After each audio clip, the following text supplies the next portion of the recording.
dipersembahkan oleh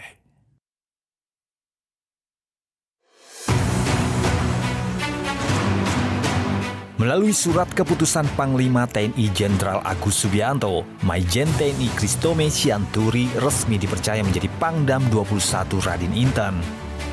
Putra asal Lampung kelahiran 6 Mei 1976 ini merupakan lulusan Akmil 1997 dan pernah menduduki sejumlah posisi strategis di bidang penerangan. Terakhir, ia pun menjabat sebagai Kepala Penerangan TNI pada Maret 2025 lalu. Dengan rekam jejaknya yang panjang dan juga sederet pengalaman yang mumpuni, kini mampukah Maijen Christome menghadirkan kepemimpinan baru di wilayah Lampung dan Bengkulu? Bersama Tisa Noveni, inilah Dialog Penting.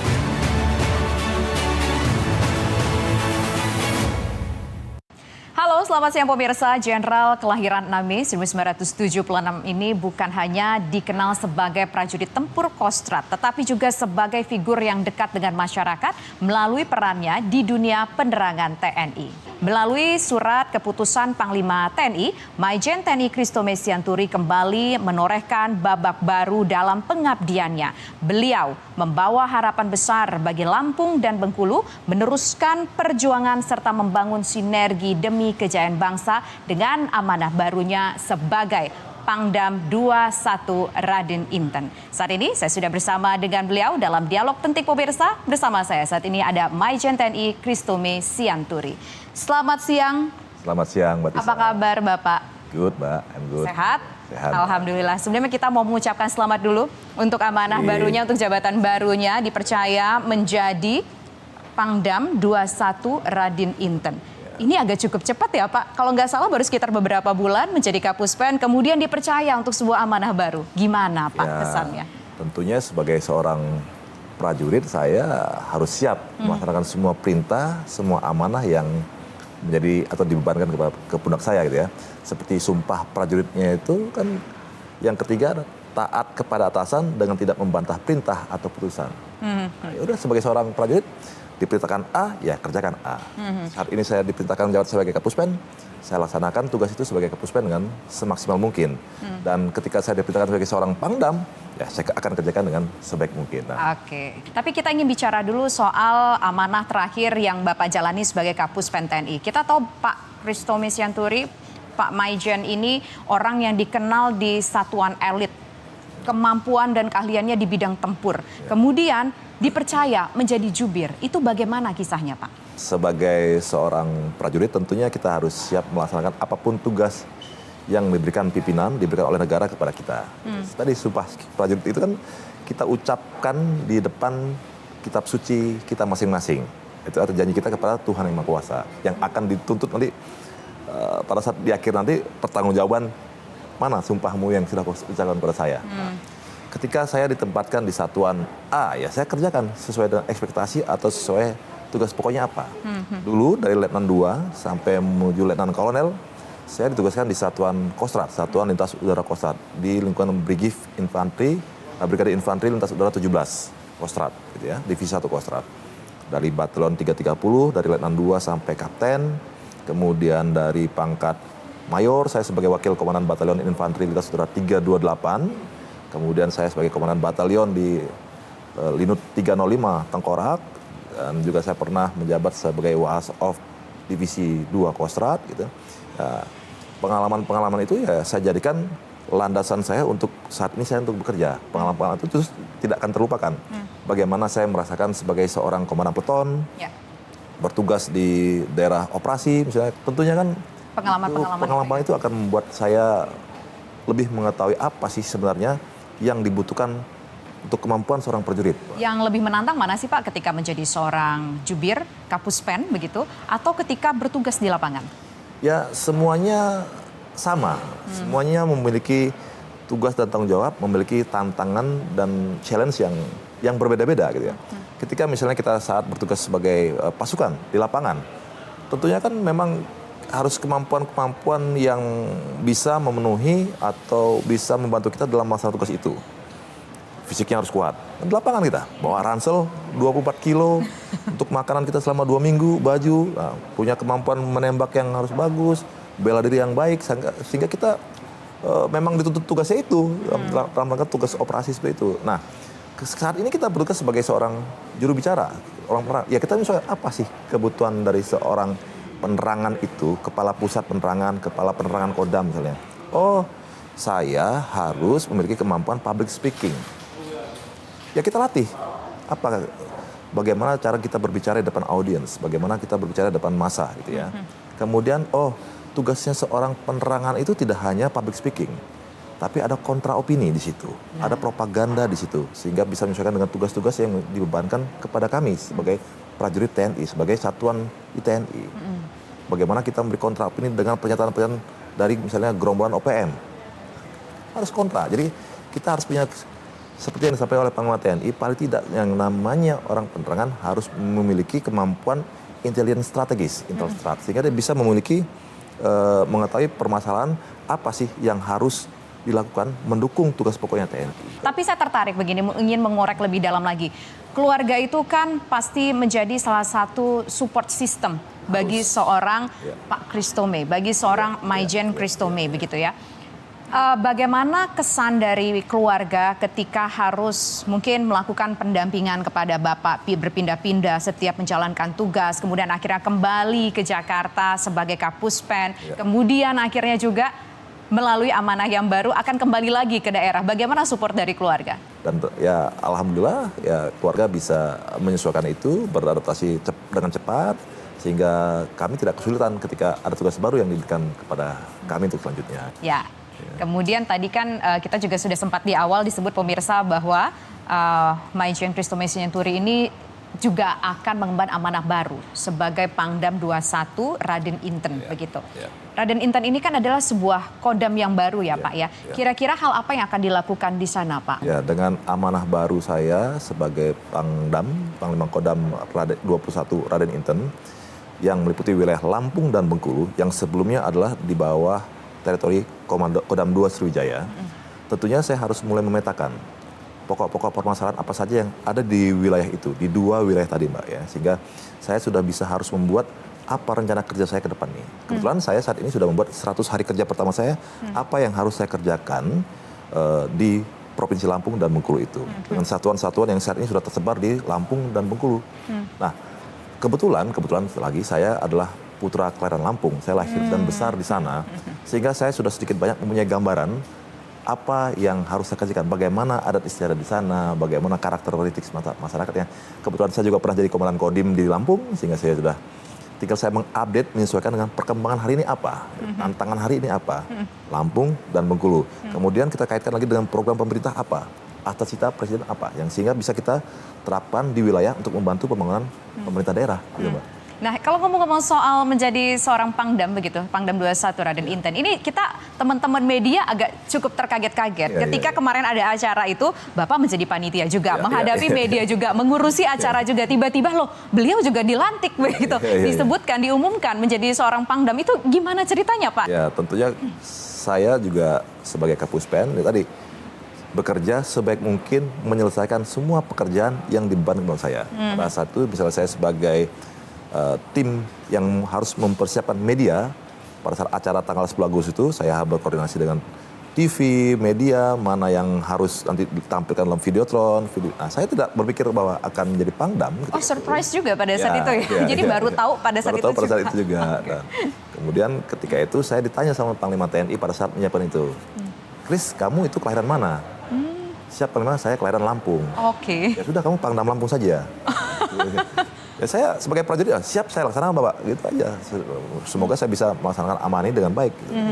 Nah tentunya saya sebagai putra daerah kan, saya punya ikatan batin yang jelas dan kuat bahwa saya harus membangun daerah saya.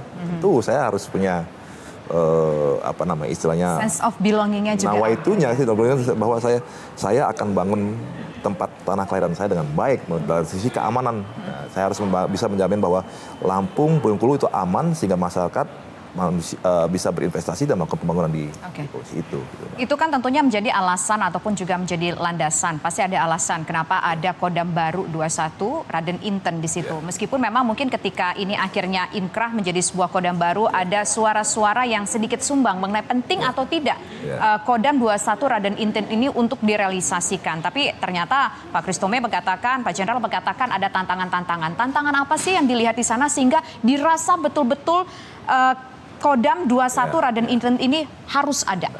Jadi gini Pak, pembentukan 6 Kodam baru ini kan tentunya sudah melalui kajian-kajian dan analisa ya. Kenapa sih harus ada tambahan Kodam-Kodam baru gitu ya. Pemerintah mempunyai Astacita. Astacita kedua Presiden Republik Indonesia Pak Prabowo Subianto itu adalah memantapkan sistem keamanan, pertahanan dan keamanan negara dan swasembada pangan, ekonomi, air, ekonomi kreatif, ekonomi hijau, dan ekonomi biru. Itu di Astacita yang kedua, memantapkan sistem pertahanan dan keamanan negara. Ya. Nah, salah satu program untuk memantapkan sistem pertahanan keamanan negara adalah dengan memperkuat gelar dan kekuatan pasukan TNI. Ya. Kan hari ini kan kita mengikuti perkembangan geopolitik, geostrategis. Gitu. Ancaman tahun 10 tahun yang lalu berbeda dengan ancaman hari ini. Ketika Bapak Presiden melihat itu bahwa perlu adanya gelar kekuatan yang lebih baik apabila kita untuk mempersiapkan diri menghadapi ancaman invasi dari negara lain, Angkatan Darat digelar dengan baik. Nah, salah satunya itu ya. Nah, kemudian rentang kendali Kodam, sebagai contoh misalnya Kodam 2 Sriwijaya. Sebelumnya Kodam 2 Sriwijaya itu meliputi 5 provinsi, Mbak. Sumatera Selatan, Babel, Jambi, Lampung, dan Bengkulu. Maka TNI merasa perlu untuk mengecilkan. Kan dulu Lampung dan Rem itu harus laporan ke Pangdamnya di Palembang. Nah, Bengkulu harus ke Palembang, rapatnya di Palembang. Betapa tidak efektifnya.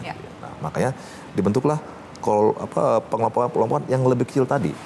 Itu pun didasarkan berkajian keterikatan budaya, terus kesamaan tantangan hari ini, sehingga ada kajian-kajian untuk itu. Oke. Dan itulah kenapa dirasa penting kehadiran dari Kodam 21 Raden Inten ini. Betul. Kita ketahui juga bahwa TNI ini pemirsa memiliki tugas selain tugas perang, begitu ya, termasuk juga bagaimana berusaha berupaya untuk mewujudkan program prioritas pemerintah dalam hal ini adalah Astacita. Nah, kalau sudah demikian, apa sih hal yang perlu dikuatkan dari TNI? Kita tahu TNI punya modal dekat di hati rakyat dan sangat dekat dengan rakyat. Tapi kita akan bahas ini usai jeda pemirsa. Kami kembali sesaat lagi.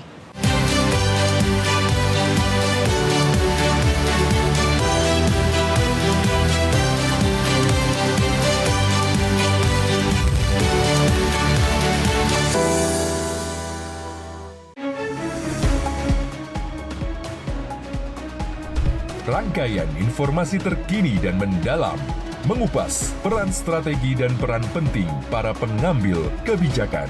Di seluruh kabupaten, di seluruh Indonesia kita monitor satu-satu. Menghadirkan fakta, bukan wacana. Aturan kemungkinan Dalam Kabinet Merah Putih.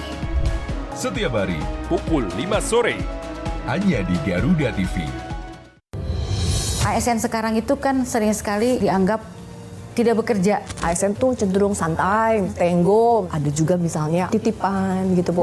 Kalau misalnya dianggap bahwa sekarang PNS itu dengan kesejahteraannya jauh lebih baik daripada swasta, saya ya alhamdulillah. Kita ingin memperbaiki birokrasi kita. Kita itu adalah pelayan masyarakat, memberikan layanan itu tentunya harus ada empatinya. Saksikan Orang Penting bersama Rini Widiantini, Menteri Pendayagunaan Aparatur Negara dan Reformasi Birokrasi Republik Indonesia.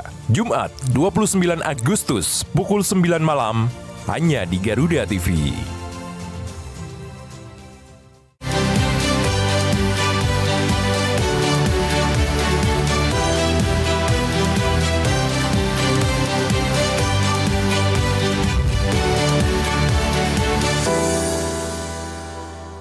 Masih di Dialog Penting pemirsa dan saya masih tentunya bersama dengan Maijen TNI Christomay Sianturi yang sekarang merupakan Kapuspen dan juga rangkap jabatan ya sebagai Pangdam 21 Raden Inten. Menjawab pertanyaan menggantung tadi, kita tahu TNI punya tugas selain perang, salah satu di antaranya adalah tugas yang paling penting sekarang bagaimana membantu pemerintah mewujudkan program-program prioritas, Astacita tadi. Apa hal yang perlu dikuatkan dari TNI untuk membantu negara ini, membantu Presiden mewujudkan Astacita? Ya, tentunya setiap prajurit TNI harus memahami dulu apa tugas pokoknya. Nah, harus memahami apa isi dari Undang-Undang Nomor 3 Tahun 2025 sebagai revisi dari Undang-Undang Nomor 34 Tahun 2024. Sehingga nanti TNI ke depan tidak salah langkah lagi. Nah, tidak lagi diberikan alasan difungsi lah, multifungsi lah, apapun itu gitu ya. Kita harus tahu bahwa TNI hari ini harus hidup di dalam negara demokrasi, ya, hidup di dalam negara demokrasi dan harus mendukung supremasi sipil. Nah, sehingga harus tahu apa sih tugas-tugas TNI itu sesuai dengan undang-undangnya. Di pasal 7 Undang-Undang Nomor 3 Tahun 2025 telah disebutkan ada tugas operasi militer perang dan operasi militer selain perang. Nah, yang sangat berkaitan dengan masyarakat di operasi militer selain perang gitu Pak ya. Ada tugasnya membantu pemerintah di daerah. Ya, jadi apa sih yang bisa dibantu oleh TNI dalam rangka mensukseskan pembangunan di daerah misalnya gitu ya. Oh, bisa misalnya dalam rangka membantu ketahanan pangan, swasembada pangan gitu ya. Kemudian TNI juga bisa membantu menjadi guru di pedalaman seperti yang terjadi di Papua gitu. Kemudian sebagai tenaga kesehatan, kebetulan TNI punya kesehatan, ya itulah bertugas untuk menolong masyarakat, memberikan pengobatan gratis gitu ya. Nah, itu kira-kira yang memang bisa dilakukan oleh prajurit TNI tadi. Ikan Mbak, jati diri prajurit TNI itu sebagai tentara rakyat, tentara pejuang, tentara nasional, dan tentara profesional. Nah, ketika dia sebagai tentara rakyat, berarti TNI itu dari rakyat, oleh rakyat, dan untuk rakyat. Gitu ya. Jadi memang agak berbeda angkatan bersenjata kita dengan angkatan bersenjata di negara lain. Bahwa memang kita menyatakan bahwa kita ini lahir dari rakyat. Memang sejarah dulu seperti itu gitu. Nah, dari rakyat, oleh rakyat, siapa? Untuk rakyat lagi. Ya. Dikaitkan dengan doktrin sistem pertahanan kita, doktrin sistem pertahanan rakyat semesta. Nah, jadi kita bersama-sama dengan rakyat nanti untuk mengatasi segala ancaman, gangguan, hambatan tadi gitu loh. Nah, kalau kita lihat lagi sebagai seorang sosok Maijen TNI, Christomé Sianturi, ini kan orangnya terkenal sangat humble. Kalau dihubungin awak media juga nggak sulit, paling gampang dicari gitu ya. Banyak berwarawiri di layar kaca dan paling dicari ketika ada isu apapun terkait dengan TNI gitu. Kan tadi saya bilang, hari ini peran dan tugas kita apa? Ya kita sesuai dong.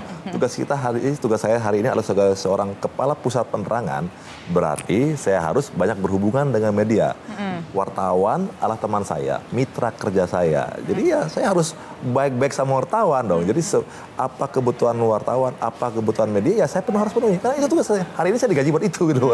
Kalau hari ini saya misalnya digaji sebagai seorang komandan batalion, ya kan nggak akan mungkin tuh engage dengan media juga. Hari. Nah, saya harus apa?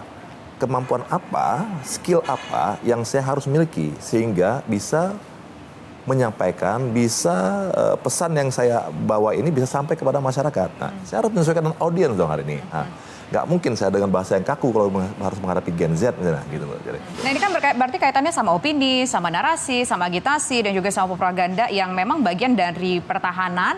Dan kita tahu bahwa komunikasi seperti ini tuh nggak bisa dipisahkan dalam pertahanan negara, termasuk juga dalam perang gitu.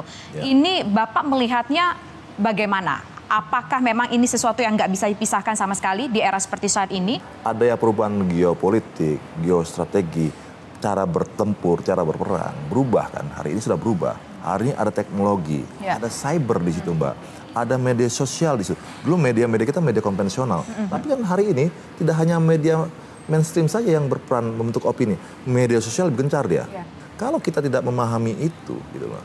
Tentu yang tadinya salah jadi bisa benar, yang jadi benar bisa salah. Nah, tugas kita adalah melihat mana nih opini-opini yang menyesatkan ini. Nah, kita kontra bahwa TNI akan kembali dengan difungsi ABRI hari itu. Nah, kan kalau nggak segera dibantah, tidak segera dikontra, yang tadinya masyarakat nggak tahu, oh iya juga, karena nggak ada bantahan dari pihak TNI sendiri, gitu. Ya, itulah harus kita bawa. Oh, tidak ada niat kami untuk ke sana. Ini loh undang-undangnya, ini loh. Sehingga oh iya benar. Oh, bahwa kita akan menjadi negara junta militer. Wow, itu kan message yang banyak mengalir Mbak waktu zaman kita undang-undang RUU TNI kemarin. Iya. Kita harus kasih gambaran, 10 tahun Pak SBY sebagai presiden misalnya, Undang-Undang Nomor 34 tahun 2004 itu sudah berlaku. Ada nggak kita kembali ke negara junta militer? Pak SBY tentara loh. Nah, tidak ada. Nah, sekarang jangan rakyat ditakut-takuti dengan pesan seperti itu. Nah, kan harus kita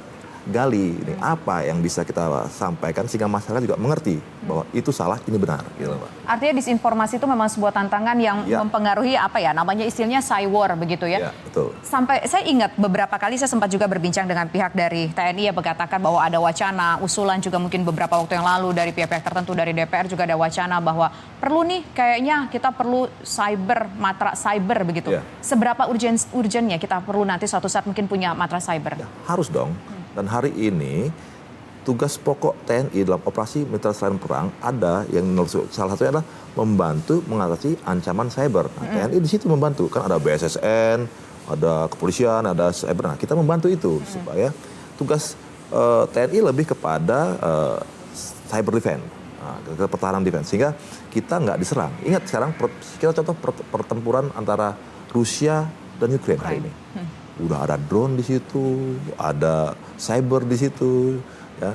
Jangan sampai kita ketinggalan. Gitu. Karena hari ini pertempuran nggak hanya tembak-tembakan secara terbuka. Iya, betul. Gitu. Nah, itu yang juga kita harus mulai mengarah ke sana. Jangan sampai ketika itu terjadi kepada kita kebingungan untuk mengatasinya, Mbak. Nah, jadi kita harus siap. Kita harus siap, perlu matra baru nggak sih Pak kira-kira Pak? Ya. Kalau pertimbangan perlu mata baru dan nanti perlu kajian lagi.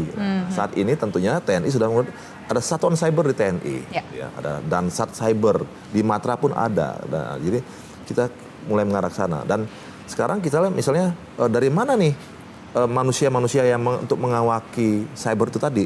Oke, kita lihat daripada kita melatih prajurit TNI dengan kemampuan cyber, kenapa tidak kita rekrut masyarakat yang punya kemampuan cyber?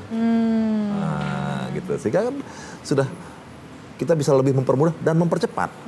Orang yang sudah punya kemampuan kita rekrut sebagai pembantu tugas kita. Oke.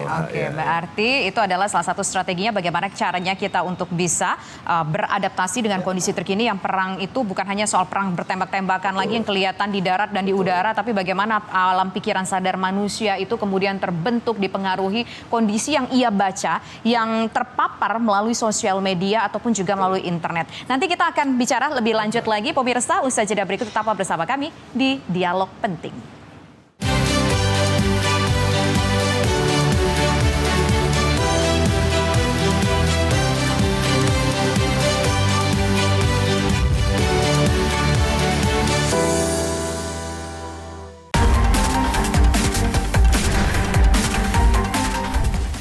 Mengungkap kasus kriminal terkini di seluruh penjuru tanah air.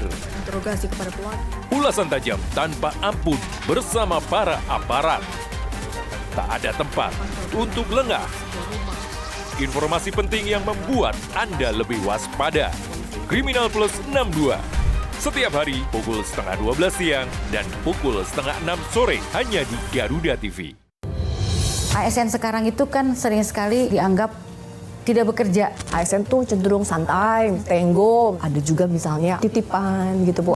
Kalau misalnya dianggap bahwa sekarang PNS itu dengan kesejahteraannya jauh lebih baik daripada swasta, saya ya alhamdulillah. Kita ingin memperbaiki birokrasi kita. Kita itu adalah pelayan masyarakat, memberikan layanan itu tentunya harus ada empatinya. Saksikan Orang Penting bersama Rini Widiantini, Menteri Pendayagunaan Aparatur Negara dan Reformasi Birokrasi Republik Indonesia. Jumat 29 Agustus pukul 9 malam hanya di Garuda TV.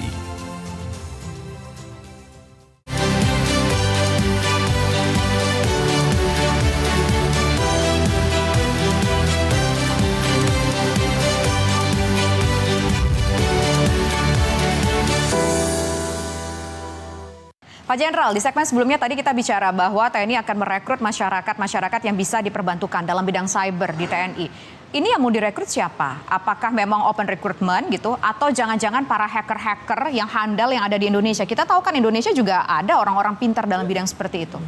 Ya, tentunya kan yang akan kita rekrut adalah orang-orang masyarakat Indonesia yang memang memiliki kemampuan cyber. Sehingga kan kita udah siap pakai, tidak susah lagi kita untuk melidiknya lagi. Karena kan kita sekarang harus mulai berjalan untuk handling sistem cyber kita. Jadi kita butuh orang-orang yang memiliki kemampuan cyber. Nah, tentunya kita menawarkan kawan-kawan, ini loh, kami punya posisi jabatan ini di TNI yang bisa diisi oleh kalian. Mau nggak? Tentunya mereka juga akan berpikir, oh ya, banyak loh di antara mereka yang memang masih punya nilai jiwa nasionalisme dan saya mengabdi kepada tentara, kepada negara ini melalui, nggak ada salahnya dong kalau saya ikut dalam membantu negara ini, tapi dalam cyber yang ada di bawah naungan TNI. Nah, gitu ya. Oke, Tanpa artinya harus memang dipaksa. betul menjadi bagian TNI secara formal. Itu para hacker-hacker, Pak, mereka mau, Pak? Bayarannya Mau. tinggi dong, Pak, ya? Enggak juga. Tadi kan kembali lagi kesadaran berbangsa dan negara bahwa saya siap membela negara ini, membantu negara ini melalui jalur itu sesuai dengan kemampuan saya. Gitu. Sudah ada yang masuk, Pak, ke TNI? Sudah ada berapa banyak kira-kira, Pak? Ya jumlahnya tidak perlu saya sebutkan, tapi jelas kemarin sudah kita rekrut, kita latih ulang. Artinya latihan dalam rangka mengetahui apa sih kerjaan yang akan dikerjakan, apa sih yang dibutuhkan oleh TNI, apa yang harus dia lakukan, sehingga dia tahu mengerti apa tugas dan tanggung jawabnya nanti. Nah, Bapak kan sebagai Kapuspen, masih menjadi Kapuspen. Kita masih menunggu waktu sertijabnya nih begitu, sebelum nanti bertugas di tempat yang baru begitu ya. Sejauh pengalaman beberapa bulan menjadi Kapuspen, ada kesulitankah atau mungkin tantangan tersendiri untuk menyerap informasi, aspirasi, hal-hal yang penting dari tiga matra sekaligus, kemudian juga dengan kementerian lembaga terkait, termasuk juga dengan masyarakat? Ya, saya rasa selama saya menjabat sebagai Kapuspen tidak ada yang sulit ya, Mbak. Artinya kita, apalagi kalau misalnya kita mau bertanya, mau berdiskusi, open discussion gitu ya. Saya malah senang misalnya ada teman-teman wartawan, teman-teman mahasiswa gitu bertanya. Justru dengan kita berkomunikasi itu kan bisa memecah gap communication tadi. Yang tadi yang nggak tahu, oh itu maksudnya. Jadi sehingga kita tidak mengambil kesimpulan sendiri gitu. Kalau misalnya kita dari TNI tidak mau berkomunikasi, tidak mau menyampaikan apa yang sebenarnya dikerjakan, kan sah-sah saja media atau masyarakat itu mempunyai analisa sendiri. Oh, untuk itulah tugas saya meluruskan itu. Apa yang hari ini apa yang dilakukan TNI tujuannya ini, sehingga nggak salah pengertiannya gitu. Sebentar lagi akan mengemban amanah baru sebagai Pangdam 21 Raden Inten, artinya akan berserah terima jabatan sebagai Kepala Pusat Penerangan TNI, akan diserah terimakan jabatannya kepada nanti yang menggantikan Bapak. Apa harapannya Pak untuk penerangan TNI? Ya, harapannya untuk penerangan TNI bisa terus meningkatkan kemampuan di bidang media, kemudian berlebih dekat lagi dengan teman-teman media, dengan rakyat, dan bisa menyampaikan apa sih tugas-tugas TNI hari ini kepada masyarakat, sehingga tidak lagi terjadi kesalahpahaman ya dengan apa yang dikerjakan TNI hari ini dengan apa yang menjadi peranggapan masyarakat. Sehingga tadi jati diri TNI sebagai tentara rakyat itu dekat dengan rakyat, betul-betul bukan hanya slogan, tapi betul-betul menjadi kenyataan. Kan kita dalam konflik skala kecil itu ada namanya winning heart and mind of the people. Bagaimana kita menangkan hati dan pikiran rakyat. Nah, salah satu tugasnya Puspen TNI itu tadi. Gitu. Baik, terima kasih Maijen TNI Christomay Sianturi sudah bersedia berbincang bersama kami di Dialog Penting. Kita harapkan agar lancar semuanya. Selamat mengemban amanah baru sebagai Pangdam 21 Raden Inten. Selamat bertugas Bapak. Terima kasih Mbak, semoga saya juga bisa melaksanakan amanah baru ini dengan baik. Saya mohon doa dan dukungan dari teman-teman sekalian. Baik, terima kasih sekali lagi Bapak. Pemirsa, dari masa mudanya di Lampung hingga dipercaya memegang jabatan strategis di tubuh TNI, setiap langkahnya selalu membawa pengabdian misi besar untuk menjaga, memperkuat persatuan dan membangun sinergi bersama masyarakat Lampung dan Bengkulu. Demikian kebersamaan kita dalam program Dialog Penting kali ini. Saya Tisa Noveni undur diri, terima kasih. Sampai jumpa.